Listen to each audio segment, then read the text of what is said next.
અમરેલીની civil હોસ્પિટલમાં indoor દર્દીઓને injection અપાયા બાદ 16 દર્દીઓને રિએક્શન થવાની ચોંકાવનારી ઘટના સામે આવી છે.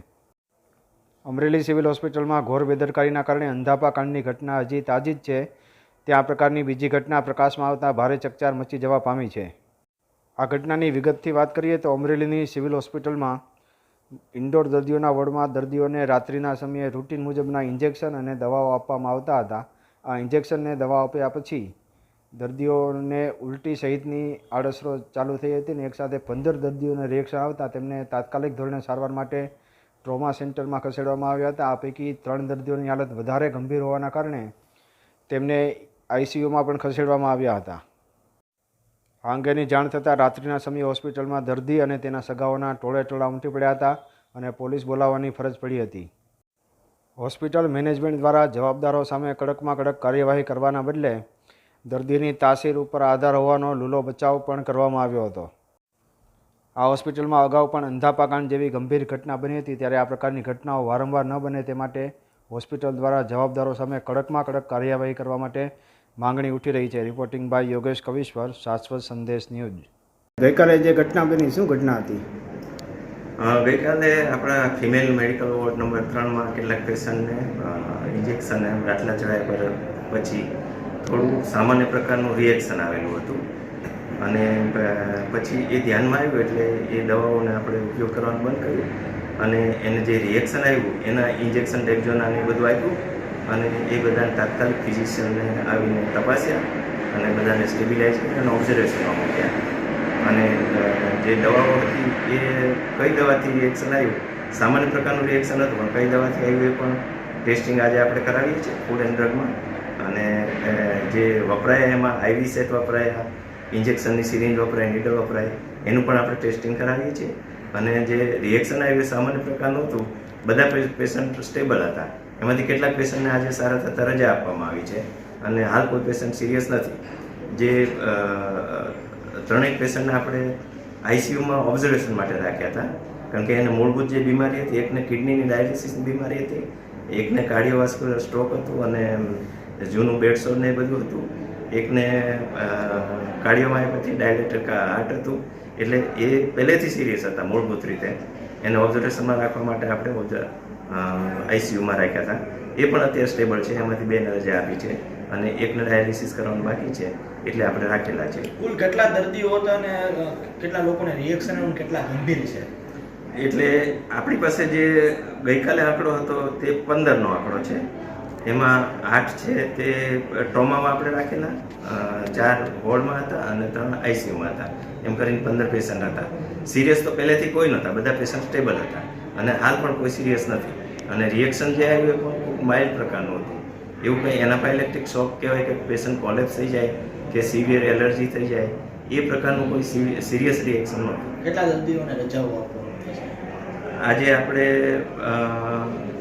7 દર્દીઓને બધા થઈને રજા આપી છે. અને કેટલા દર્દીઓને આ દવા આપી હતી આપણે?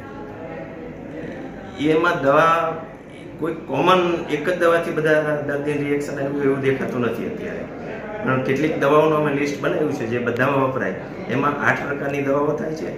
એક એની જે સિરિંજથી ઇન્જેક્શન આપ્યા હોય એ, અને એને જે બાટલા ચડાવવા માટે આઈવી સેટ વાપર્યા હોય એ, અને દવાઓમાં એન્ટીબાયોટિક્સ છે, પ્લસ જે ઉલટીની એ દવાઓ હોય એ, અને પ્લસ જે આઈવી ફ્લુઇડ હોય એ, રિંગર લેક્ટેટ કે જે કંઈ હોય તે સલાઈન એ બધું. એટલે એ બધી થઈને 11 આઇટમો થાય છે. 11 આઇટમો આપણે ફૂડ એન્ડ ડ્રગને કહી અને ટેસ્ટિંગ કરાવીએ છીએ આજે. અને આ રિએક્શન આવવાનું કારણ શું? ને આવી ઘટના પહેલાં બની હતી કે આજે પહેલી વખત જ બની? એવી બનતી નથી, પણ રિએક્શન આવવું બહુ સામાન્ય વસ્તુ છે. ગમે ત્યાં રિએક્શન આવી શકે અને રિએક્શન કરવું આવું એ દર્દીની તાસીર પર પણ આધાર રાખે. અને કેટલીક વખત જે કંઈ આપણે સાધનો વાપરીએ, દવાઓ અથવા આઈવી સેટ, એમાં કંઈ એલર્જન્ટ હોય, પાયરોજન હોય, એના લીધે પણ રિએક્શન જેવું લાગે. એટલે રિએક્શન પણ ગંભીર પ્રકારના પણ આવે, માઇલ્ડ પ્રકારના પણ આવે અને સાવ સામાન્ય પ્રકારના પણ આવે. તો આ સાવ સામાન્ય પ્રકારનું રિએક્શન હતું અને તરત આપણે ઇન્જેક્શન આપીને બધાને કંટ્રોલ કર્યું છે અને હવે કોઈ નવા કેસ આવ્યા નથી. સાહેબ, અગાઉ અંધાપા કાંડ થઈ ગયેલો છે, બાદમાં ફરીવાર મોટી ઘટના બની છે. શું આ સંસ્થાની કોઈ નિષ્કાળજી ગણી શકાય? એટલે દવામાં રિએક્શન આવે એમાં એ દર્દીની તાસીર પર પણ આધાર રાખે. એક દવાનું એક દર્દીને રિએક્શન આવે, બીજાને ના પણ આવે. એટલે કોઈ પણ દવાથી રિએક્શન આવી શકે. એટલે એમાં સ્ટાફની કે હોસ્પિટલનું બેદરકારી એમાં 16 જણાને થાવું એટલે તો ગંભીર ગણો છો?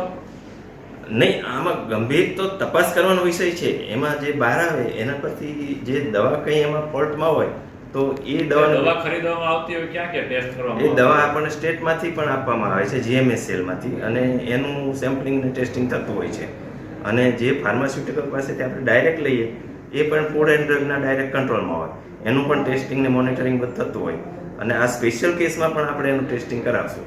એટલે કોઈ દવામાં કે આઈવી સેટમાં કે આઈવી ફ્લુઇડમાં કંઈ ફોલ્ટ હશે તો દેખાશે, પણ આમાં કંઈ દર્દીનો કે જે સારવાર કરનાર સ્ટાફનો છે અથવા હોસ્પિટલનો અત્યારે કોઈ દેખીતો ફોલ્ટ નથી. કોઈ જે તે જગ્યાએ કાલ જે બનાવ બન્યો ત્યારે કોઈ MBBS ડોક્ટર કોઈ હતા ને, સામાન્ય નર્સિંગ સ્ટાફ જ હતો ને એને બધા દવા દીધી? નહીં, અમારા DRP ડોક્ટર હતા, ઇન્ટર્નશીપ વાળા ડોક્ટર પણ હતા, MBBS ડોક્ટર બી ઇન્ટર્ન બી ત્યાં હાજર હતા. હા, અને રાઉન્ડ ધ ક્લોક આપણે ઇન્ટર્ન MBBS ડોક્ટર બી રાખીએ છીએ અને અમારા દર્દીઓનો આક્ષેપ છે. નહીં છે અને અમારા ડોક્ટર હતા અને પ્લસ જે બીજા નજીકના ડોક્ટરો હોય એ પણ, અને CMO પણ ડ્યુટી પર હતા, કેજ્યુઅલ્ટી મેડિકલ ઓફિસર. અને આપણા 2 ફિઝિશિયન પણ રાત્રે આવી ગયા, ડૉક્ટર બારૈયા અને ડૉક્ટર રાજન કકડિયા, એ બંને રાત્રે આવી ગયા. અને મેનેજમેન્ટ પણ અહીંયા હતું, અમે પણ અહીંયા હતા. અને આ ઘટના બીજી વખત ન બને એના માટે શું પગલાં લેશો? એટલે આ જે રિએક્શન આવવું એના પર કોઈનો કંટ્રોલ નથી હોતો, ગમે ત્યારે ગમે તેને રિએક્શન આવી શકે. એટલે બીજી વખત રિએક્શન કોઈને નહીં આવે એવું આપણા લેવલ કે એવું મુશ્કેલ છે, પણ રિએક્શન આવે તો સમયસર સારવાર થાય એ જરૂરી છે. ગઈકાલે જે ઘટના બની હતી કે 15-16 દર્દીઓને રિએક્શન આવ્યું, શું હતી? ગઈકાલે ફિમેલ વોર્ડ નંબર 3માં જેમ અમારા સુપ્રિન્ટેન્ડન્ટ સાહેબે વાત કરી એ રીતે દર્દીઓને ઇન્જેક્શન અને બોટલ ચાલુ કર્યા પછી અડધો કલાક પોણો કલાકમાં એમને ફરિયાદ કરી કે ઠંડી ચડવીને એવું થયું, અને 15 દર્દીને જે રિએક્શન આવ્યું પછી આપણે તરત જ બધાને સારવાર અટકાવી અને તરત રિએક્શન માટે જે સારવાર કરવાની હોય રિએક્શન માટે સારવાર કરી. તેમજ જેમને ઓબ્ઝર્વેશનની જરૂર હતી એમને ઓબ્ઝર્વેશનમાં આપણે શિફ્ટ કર્યા. તેમજ અમુક દર્દી કે જેમને જૂની જ મોટી બીમારી હતી જેમ કે કિડની ફેલિયર, હાર્ટ ફેલિયર અને બેડસોરવાળા, ઓલ્ડ એજવાળા, એમને આપણે ઓબ્ઝર્વેશન માટે ICUમાં લીધા. અને થોડોક ટાઈમમાં જ બધા દર્દીને સારવાર આપી. ત્યારથી અમને રિએક્શન માટે બી બધાને સારું થઈ ગયું, બધાની કન્ડિશન એકદમ સ્ટેબલ થઈ ગઈ. તેમજ આજ સવારે ફરીથી બધા દર્દીનો રાઉન્ડ લીધો ત્યારે એમાંથી જેટલા દર્દીને સારું હતું એ બધાને આપણે રજા પણ આપી, એટલે 7 દર્દીને રજા આપી. 8 દર્દી અત્યારે એમની જે જૂની બીમારી માટે દાખલ છે એની સારવાર હેઠળ છે. અને બાકી જે ઇન્જેક્શન અને બોટલ કે પાઇન્ટ કે આઈવી સેટ ને નીડલ સિરિંજ છે એનો આપણે સાહેબે કીધું, સુપ્રિન્ટેન્ડન્ટ સાહેબે, એ રીતે હવે આગળ તપાસમાં મોકલેલ છે. રિએક્શન આવવાનું કારણ શું હોય છે? કારણ તો દર્દીની તાસીર ઉપર છે, કારણ કે કંઈ ખ્યાલ ના હોય કે કયા દર્દીને કયા ઇન્જેક્શનથી કઈ એન્ટીબાયોટિકથી રિએક્શન હોય અને દર્દીએ આજ સુધી ક્યારેય કોઈ સારવાર ના લીધી હોય, કોઈ તપાસ ના થઈ હોય એટલે ખ્યાલ ના આવે. પણ એ દર્દી પ્રમાણે બધી તાસીર અલગ હોય છે. એટલે આપણે હવે તપાસ કરીએ છીએ કે ભાઈ આમાં જે આપણે ઇન્જેક્શન છે, પાઇન્ટ છે, એમાં કંઈ નથી ને કોઈ સોર્સ, એ આપણે તપાસ કરશું. હાલ તપાસ માટે શું કાર્યવાહી છે આપણી? તપાસ માટે આપણે ફૂડ એન્ડ ડ્રગ વિભાગમાં હવે એના સેમ્પલ મોકલશું ને આગળની એ બધી કાર્યવાહી થશે.